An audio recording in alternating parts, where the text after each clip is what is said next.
subsídios. Lições Bíblicas Adultos. Meus irmãos, graça e paz a todos. Eu quero louvar a Deus pela vida de cada um de vocês. Sou o pastor Edivaldo Pereira e você está no canal Rascunho DBD.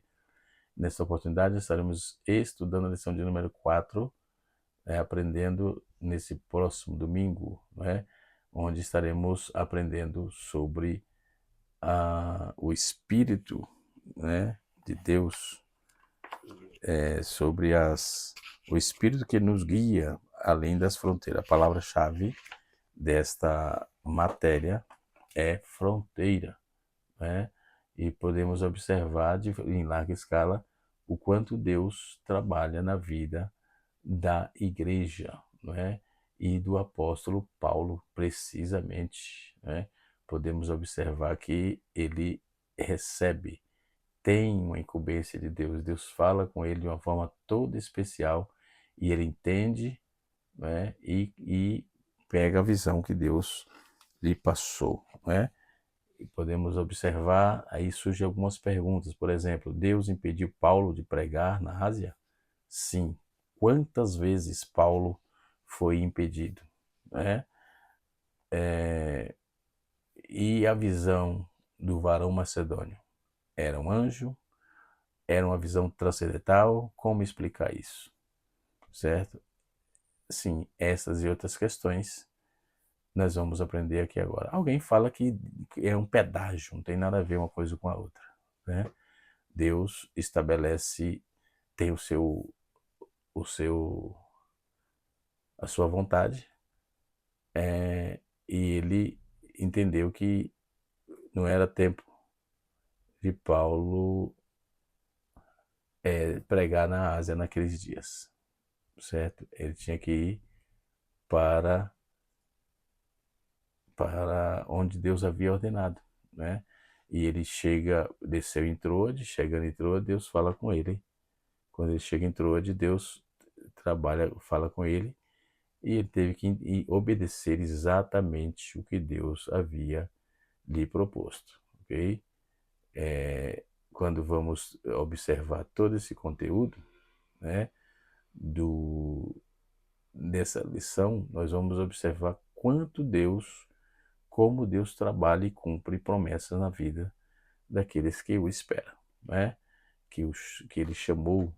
Então nós vamos ver que ele diz a Paulo, o que ele trabalha em cima dos missionários, de acordo com Atos capítulo 16, versículo 6 a 10, Deus impediu que Paulo pregasse na Ásia naquele momento.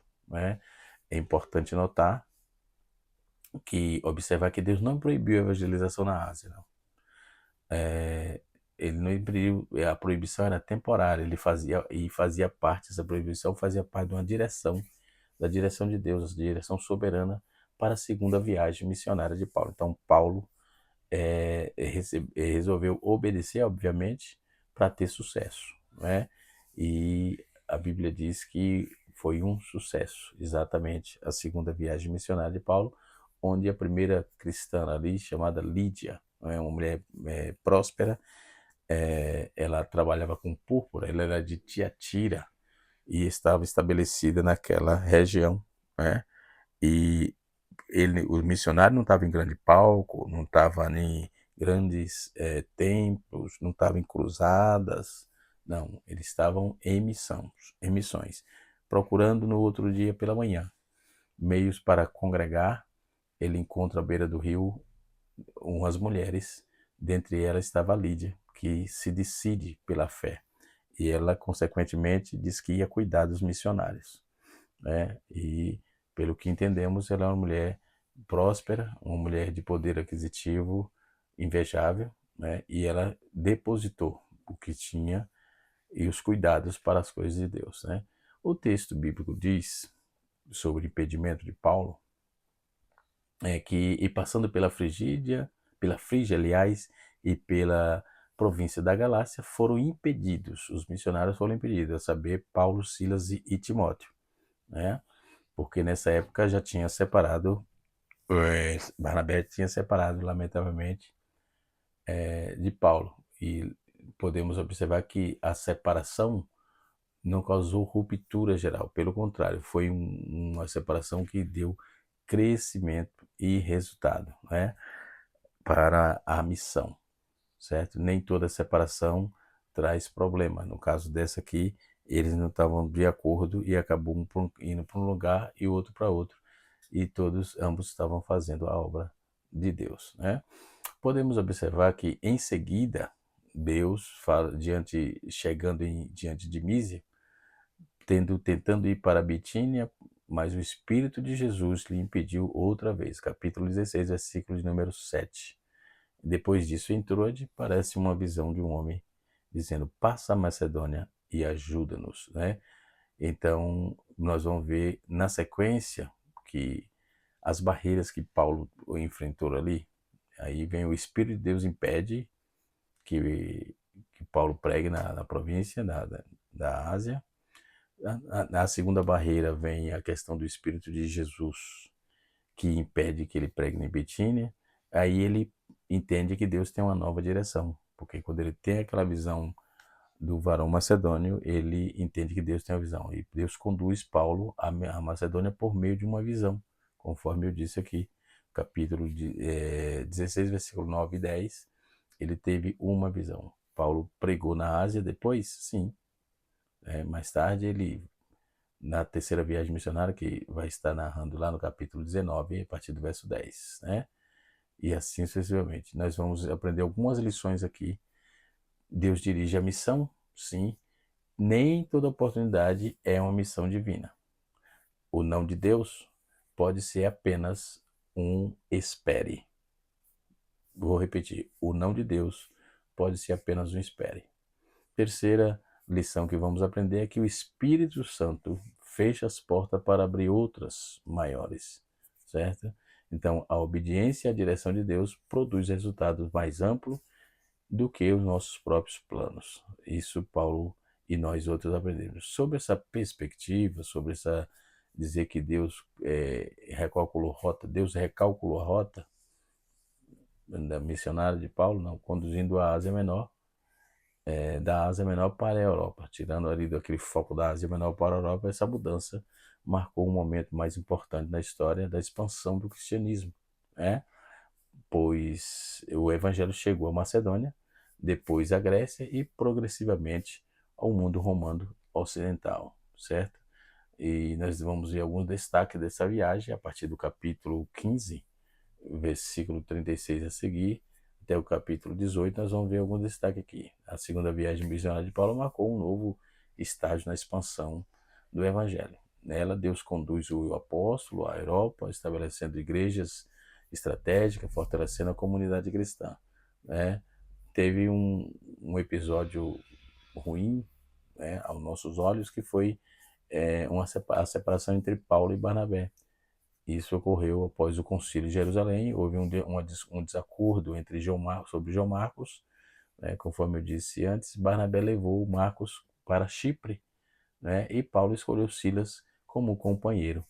Nós vamos ver essa ruptura logo depois do concílio, conforme eu disse, está no capítulo 15 de Atos, o que foi a lição passada, mas vale a pena lembrar agora para embasarmos essa questão, né?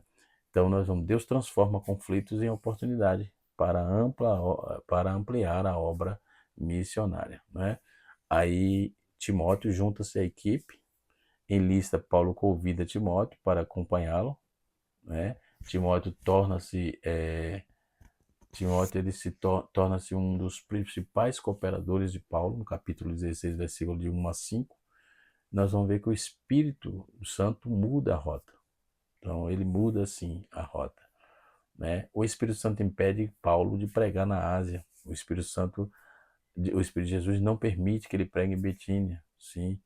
Em Troade, Paulo recebe a visão do homem macedônio. Então, nós vamos observar que Deus dirige a missão conforme a sua vontade. Então, não é sobre a vontade do homem, é sobre a vontade de Deus. Tem uma frase que se fala muito, que missão está no coração de Deus. Isso é uma verdade. Agora, se está no coração dos homens que diz isso, aí já é outra situação, não é? Missão não se trata de poder, de riqueza, não se trata de grandes palcos, de grandes megatemplos, não. Missão começou com uma os missionários e depois uma mulher, Lídia, e o evangelho se expandiu. Então o evangelho chegou à Europa, Paulo atravessa o mar Egeu ali e chega à Macedônia. Esse é um dos momentos mais importantes da igreja, né? Aí ele tem a primeira fundação ali, que é a igreja de Filipos, né? E nós vamos ter alguns destaques no nosso canal, vou deixar algumas coisas registrado aí em imagens, né? Sobre essa Filipos, quem era Filipos, né? As primeiras cidades, como era que era o nome de Filipos e como é que chama hoje. Hoje é um sítio arqueológico e o nome é Kavala, Kavala com K, certo? E assim sucessivamente. Aí nós temos nesse interim também da fundação da igreja, nós temos a convenção de Lídia, temos a libertação da jovem possessa, que o inimigo quis impedir, aquela moça que era totalmente usada pelas as pessoas ali, os ricos, para ganhar dinheiro em cima dela, né, e ela era possessa de demônio. Então nós temos também o erro da justiça, onde prenderam Paulo e Silas. Nós temos também aquele terremoto, né, a convenção do carcereiro, no capítulo 16. Depois nós temos o ministério em Tessalônica, né? Muitos creram no evangelho e surge aí a perseguição, a igreja cresce. Apesar da oposição, a igreja cresceu. Aí nós temos os bereanos que receberam a palavra com alegria, examinaram a escritura diariamente para confirmar a pregação, conforme vamos ver no capítulo 17 de Atos dos Apóstolos. Nós aprendemos uma lição aqui. A fé deve ser acompanhada do estudo das Escrituras, né? Então, Paulo em Atenas, aí nós vamos ver o discurso no Areópago, famoso esse discurso, e Paulo apresenta o agnostotel, né? E ele apresenta o Deus desconhecido como o Deus verdadeiro, agnostos, né? Tel. Aí nós vamos ver, ele confronta a idolatria, anuncia a ressurreição de Cristo. Aí nós temos o ministério em Corintos, que aí ele conhece Áquila e Priscila também, sempre Deus levanta pessoas para ajudar, e aí permanece 1 ano e meio ali, onde o Senhor, ele encoraja em uma visão, não temas, fales e não te cales. Depois de longas viagens, é notório que o apóstolo estivesse já fadigado e Deus dá uma palavra de ânimo para ele, né? O Espírito dá uma palavra de ânimo para ele, no capítulo 18, versículo 9 a 10, né? Aí ele retorna para Antioquia, da Presídia. Paulo encerra a sua segunda viagem. Ele passa por Éfeso, né, em Cesareia, Jerusalém, antes de voltar à igreja enviadora. Quem era a igreja enviadora? Né? A igreja de Antioquia. Né? As principais lições que vamos aprender dentro desse contexto, dentro da segunda viagem missionária de Paulo, está registrado no capítulo A Rota da Segunda Viagem. Nós temos a Antioquia da Síria, que foi o ponto de partida. Ele passa pela Síria e Cilícia, ele fortalece as igrejas ali, depois chega em Derbe, vai a Listra, junta-se a Timóteo e a equipe, passa a Icônio, Frígia, Galácia, e o Espírito Santo impede ele de pregar nesses lugares. Mísia, tentativa de entrar também é impedido. Ele recebe, entrou, ele tem a visão, depois ele passa por Samotrácia, Neápolis, Filipos, onde houve a conversão de Lídia e a libertação da jovem possessa, né? A prisão e a conversão do carcereiro. Depois ele passa por Anfípolis, Apolônia, Tessalônica, foi a fundação da igreja, capítulo 17, versículo de 1 a 9. Depois ele passa por Bereia, os bereanos examinavam diariamente as escrituras, né? Em Atenas ele faz o discurso no Areópago, no capítulo 17, versículo 16 a 34. Aí em Corinto, Paulo permanece cerca de 1 ano e meio, né? Depois ele vai a Sincecreia, depois ele vai a Éfeso, uma breve parada ali, no capítulo 18 está registrado isso. Depois ele vai para Cesareia Marítima, Jerusalém, visita a igreja ali em Jerusalém, e ele encerra sua viagem na igreja enviadora, que é a igreja de Antioquia da Síria, né? E aí ele trabalha em cima disso. Ele escolhe, dentro dessa caminhada, ele escolhe Silas como companheiro, ele faz a inclusão de Timóteo também na equipe, a direção do Espírito fechando algumas portas e abrindo outras, né? Aí a visão do varão macedônio, a primeira evangelização em solo europeu acontece, né? A conversão de Lídia e do carcereiro foi fundamental e o ponto de partida daquele proto-evangelho que estava chegando ali na Europa, né? A fundação das igrejas de Filipos, Tesalônica, Bereia, Coríntios, né? Paulo prega o seu sermão em Atenas, que nós sabemos, né? Essa longa permanência em Coríntios, consolidando aí a obra de Deus. A segunda viagem missionária de Paulo mostra que Deus age na missão de forma soberana. Paulo tinha seus planos, mas o Espírito fechou algumas portas para abrir outras, conduzindo o evangelho da Ásia à Europa. Então a missão não depende apenas de estratégia humana, mas sempre da direção do Espírito de Deus. Então, na visão do varão macedônio, por exemplo, lá em Macedônia, ele é uns momentos decisivos da igreja, mas traz aí algumas marcas importantes do evangelho que no continente europeu. Então, Paulo é impedido de pregar na Ásia, mas recebe um sonho de uma visão de um homem macedônio e passa a Macedônia e ajuda ele, entende a chamada como chamada de Deus. Dessa narrativa podemos observar que Deus dirige os passos dos seus servos e foram impedidos pelo Espírito Santo, mas Paulo tinha bons planos mas Deus tem um plano melhor que o de Paulo, ok? Então o cristão deve aprender, submeter-se aos seus projetos, colocar os seus projetos à vontade de Deus. Então o não de Deus não prepara um sim, nos prepara um sim maior, né? Então podemos observar isso. Deus fecha portas para abrir outras maiores e importantes, né? Então Deus continua falando ao seu povo. Então, dentro dessa visão, de forma extraordinária, ele revela a sua vontade, né? Embora Deus hoje nos fale, principalmente pelas Escrituras, ele continua guiando seus filhos por meio do Espírito. Então, o chamado missionário exige sensibilidade espiritual, sim. Hoje temos a missão, como muita gente vive disso, mas não é isso que é missão. Ele tem faz parte de grande agência missionária e tal, é muita propaganda e pouco resultado, certo? Primeiro temos que começar por Jerusalém, certo? E Jerusalém entendo que seria a nossa região, a rua onde moramos, o bairro onde estamos, onde a igreja está localizada, né? E assim sucessivamente. Quem vive na presença de Deus aprende e reconhece a direção de Deus. Então, tem que entender isso. Deus apontando como Ele quer que faça a sua obra, ok? Então, vamos observar que a partir daquela visão e da obediência de Paulo na Macedônia para pregar para os europeus, e nasce Filipos, nasce a igreja de Tesalônica, nasce Bereia e Coríntios, né? O reino de Deus não conhece barreira geográfica, pelo contrário, nem barreira geográfica, nem culturais e nem étnica, né? As etnias. Deus é superior, o plano de Deus é superior a isso. Então, o verdadeiro socorro do mundo que o mundo precisa é o evangelho, né?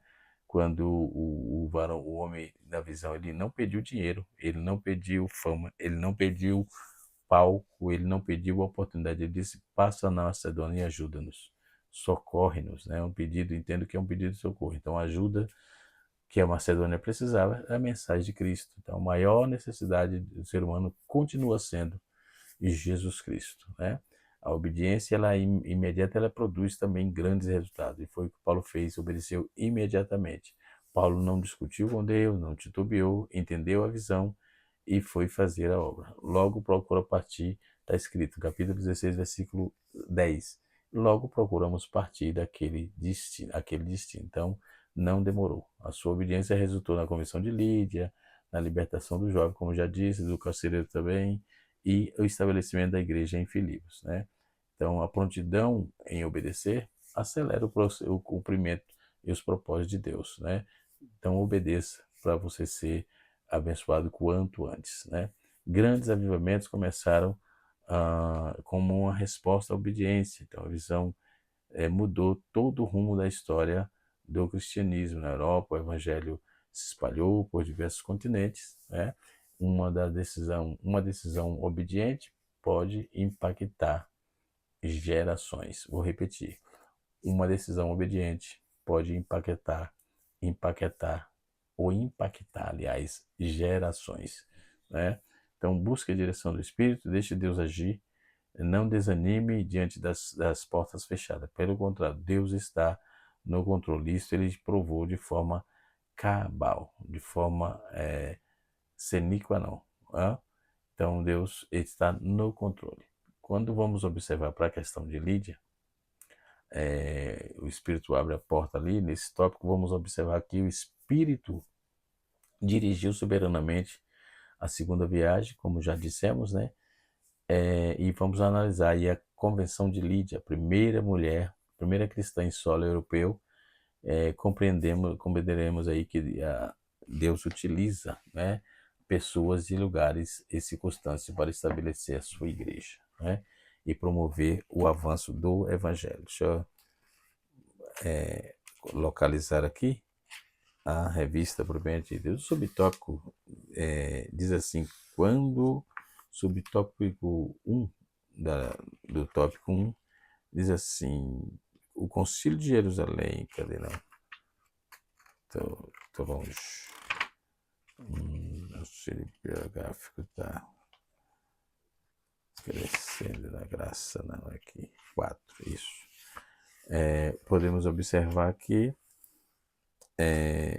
dentro dessa questão, ou Lídia, o Espírito Santo sobre o coração de fundadora que funda a igreja, quando o Espírito abre o coração e funda uma igreja. Então a direção soberana do Espírito segue do Espírito Santo na segunda viagem missionária de Paulo. Então nessa segunda viagem já falamos de forma bem clara sobre isso. Então o Espírito na segunda vinda, no livro de Atos, nós podemos observar que, conforme observado aí por muitos, né, os estudiosos, é denominado Atos do Espírito Santo, ou seja, tendo em vista o protagonismo que tem o Espírito Santo no livro de Atos, né?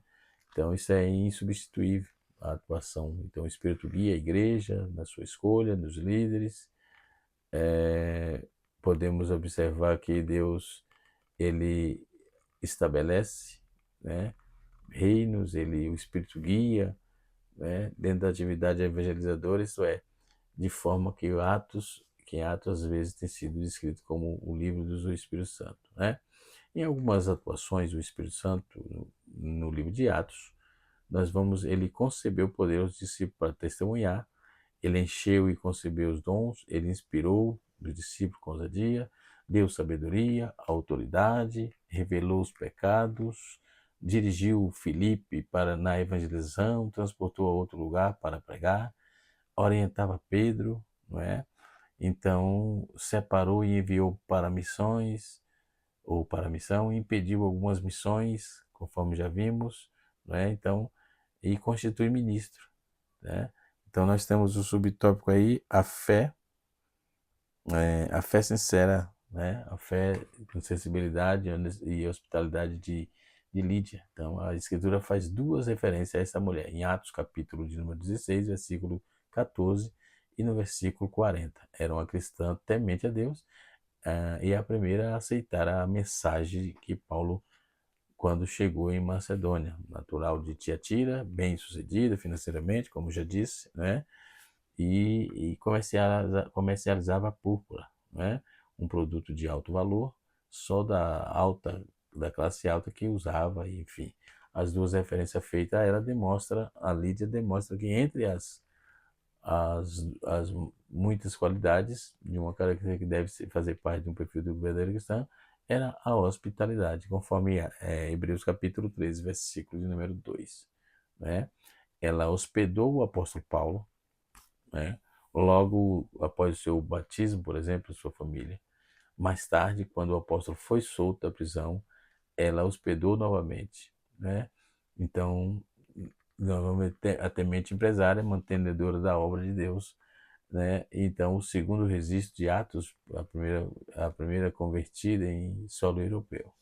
A cidade de Filipos, segundo alguns comentaristas, Arnaldo Schurle, por exemplo, no seu dicionário enciclopédio, informa que nós temos a cidade do estado grego da Macedônia, que também na enciclopédia de Champlin também tem essa informação, né? e foi de lá que bebi bastante, né, para montar a aula, nós vamos observar que o fundador de Filipe, fundador por Filipe II, no ano 382 a 333, 36 a.C., o pai de Alexandre Magno é um fundador que vem o nome de Filipos. Foi nele, nela, onde Paulo, foi nessa cidade que Paulo fundou a primeira congregação cristã em solo europeu, por volta de 55 da era cristã. Então, o apóstolo Paulo, ele escreve a essa igreja, provavelmente de Éfeso, a epístola de Filipenses, dessa antiga cidade. Hoje só resta as ruínas. Nós vamos observar, como eu já disse, né, que o nome hoje significa Cavala, né, um sítio arqueológico. A relevância da cidade em alguns eventos enaltece aí. Né? Vejamos algum deles. A direção soberana do Espírito e seus servos para ela. Foi ali onde foi a primeira vez o Evangelho chegou à Europa. O espírito de adivinhação também é expulso ali. Aquela moça, conforme já dissemos. A prisão de Paulo e Silas resultou na conversão de um carcereiro e o e a sua família. O carcereiro e a sua família aceitaram a Cristo, né? Então, o nascimento da igreja de Filipos, que mais tarde receberia a epístola de Filipenses, uma das cartas mais afetuosas de Paulo, né? Aí nós temos aí o segundo tópico, a estratégia, a libertação da jovem possessa, né?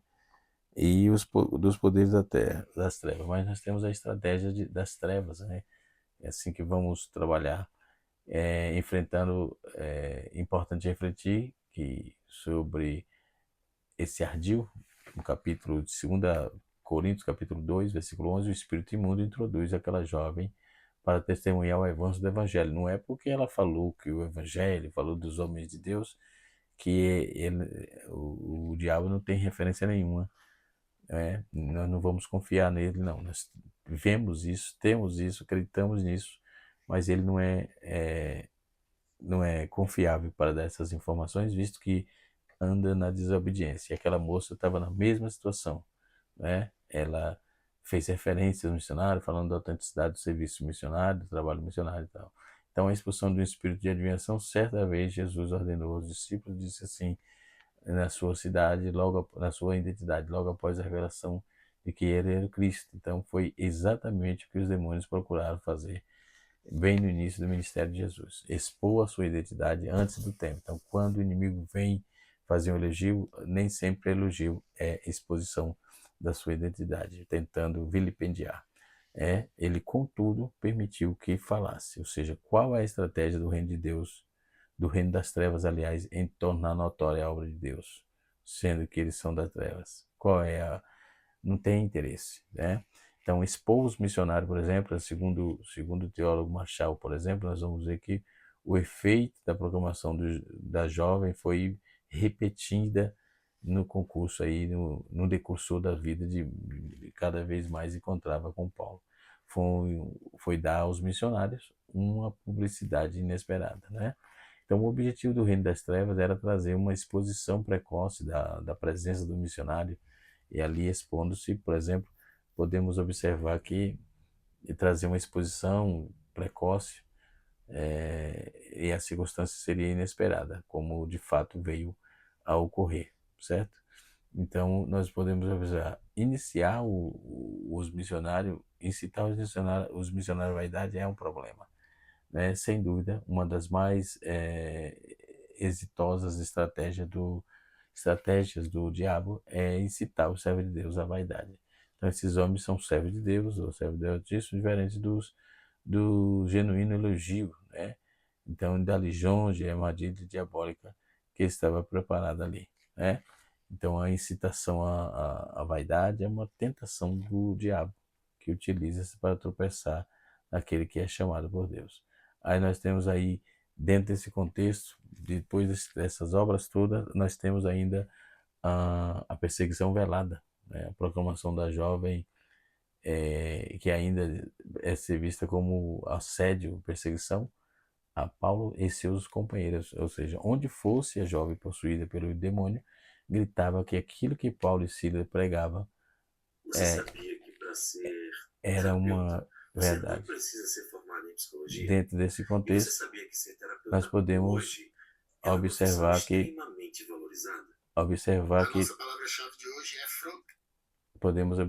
que todo o conteúdo proposto pelo Espírito de Deus na vida de Paulo trouxe a ele uma base, né, uma consistência.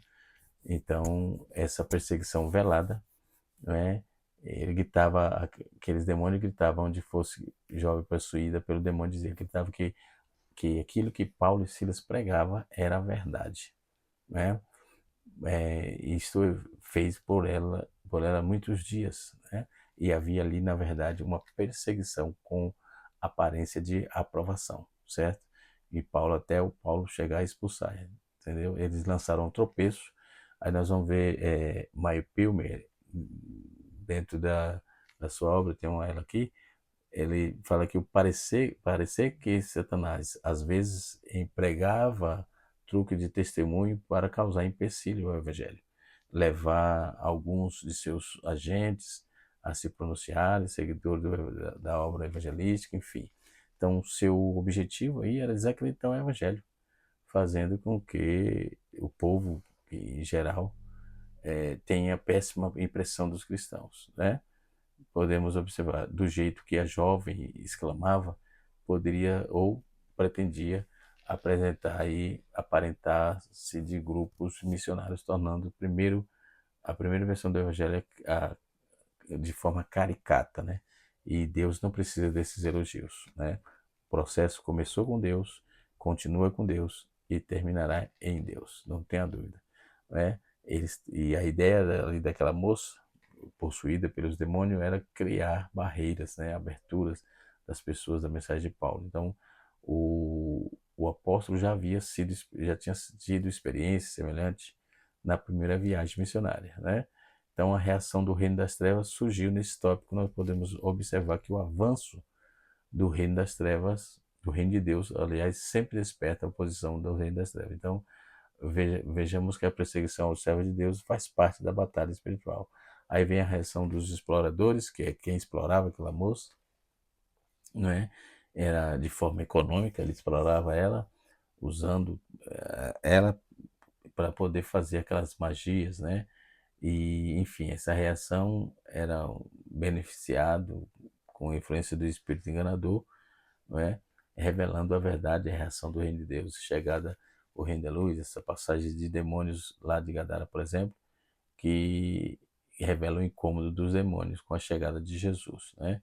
Então, depois nós temos aí esse espinho da carne de Paulo, que é razoável entender que o espinho de Paulo, o mensageiro de Satanás, que esbofeteava ali, muitas vezes eram retaliações que o apóstolo sofria, não é? Quando entende que o espinho já fazia parte de um processo divino para mantê-lo humilde e passar a recebê-lo como em glória, né? Depois nós temos as falhas da justiça humana, né? Que é a acusação que fora feita a Paulo e Silas, foram injustas, totalmente, né? Nós vamos observar que essa questão de injusta, pois não causaram aí e nem terem curado, foram acusados de cruzar escrava e por isso teria de ser injustamente parcialmente julgado. É claro que o interesse ali era econômico, né? Porque eles tinham perdido receita, porque, como eu já disse, explorava aquela moça, né? Então vejamos como aquela justiça estava corrompida por esses pretensos exploradores, né? Pretensos não, eles eram exploradores de fato, né? Aí nós temos a prisão de Paulo e Silas. Nesse tópico nós vamos estudar isso, que Deus transformou aquele cenário de sofrimento em uma oportunidade para manifestar o seu poder quando salvou o carcereiro, né? Então, ali o Senhor salvou o carcereiro. Os açoites da prisão por causa do evangelho é o traje sofrido pelo apóstolo Paulo no capítulo 16, versículo 22 a 24, lá em Filipos, né? Que marcou profundamente as suas epístolas, quando Paulo refere-se diretamente àquela violência, né? Ele escreveu à igreja de Tesalônica: fomos anteriormente maltratados, né? Ultrajados em Filipos, né? E nós vamos ver que na lista de sofrimento ele menciona que foi açoitado 3 vezes com vara pela causa de Cristo, né? Mike Pilmer faz essa observação aqui, né? Então, o poder do valor do louvor, aliás, o louvor exalta a Deus e exalou por aquela região, ali naquela cercania da prisão, e fortalece a fé. Traz aí a presença da manifestação de Deus. Podemos observar que precede grandes vitórias, né? Vence o desânimo, é um sacrifício agradável a Deus, produz liberdade espiritual e exemplo de todas as verdades acerca do louvor que é invisível, o que Deus fez enquanto Paulo e Silas oravam e cantavam, não é? Então nós temos aí a conversão do carcereiro, a palavra de Paulo: crê no Senhor Jesus Cristo, será salvo tu e tua casa. Essa palavra direcionada aí ao carcereiro, ele faz fazer desta palavra que Paulo regra de fé, ensino, enfim. Então nós temos aí a certeza de que o Senhor continua com a igreja, desde que a igreja continue fazendo a sua obra diante da direção do Espírito Santo. É importante notar que esses eventos iniciais da segunda viagem missionária demonstram que o Espírito Santo guia os seus servos, confirma a sua direção, abrindo corações, levantando mantenedores, que isso é importante também, e dá discernimento, poder e dá graça no momento da tentação. Isso é importante para entendermos o processo todinho de que Deus estava trabalhando ali, certo? Nós vamos observar que dentro desse contexto, sobre Deus foi quem recalculou a rota, por exemplo, voltando aqui, né? Quem descobriu a rota que Deus já havia determinado. Ou desde foi o próprio Paulo que foi quem descobriu essa rota. Então, essa conclusão que chegamos sobre a doutrina da soberania de Deus dentro de tudo que ele propõe, principalmente no que diz respeito de anunciar o evangelho do reino de Deus, o evangelho sacrossanto, né? Podemos observar que, ao mesmo tempo, comunica de forma clara a experiência vivida pelo apóstolo Paulo. Então, nós vamos ver que, para mostrar que Deus fecha a porta, ele não está improvisando, mas está conduzindo seus servos ao centro da sua vontade. Que Deus em Cristo vos abençoe. Canal Rascunho DBD, ensinando para transformar vidas. Até a próxima aula, se Deus assim nos permitir, onde estaremos estudando na aula 5, Cristo entre os filósofos, o Deus desconhecido se revela. Agnostotel. Forte abraço e até a próxima aula.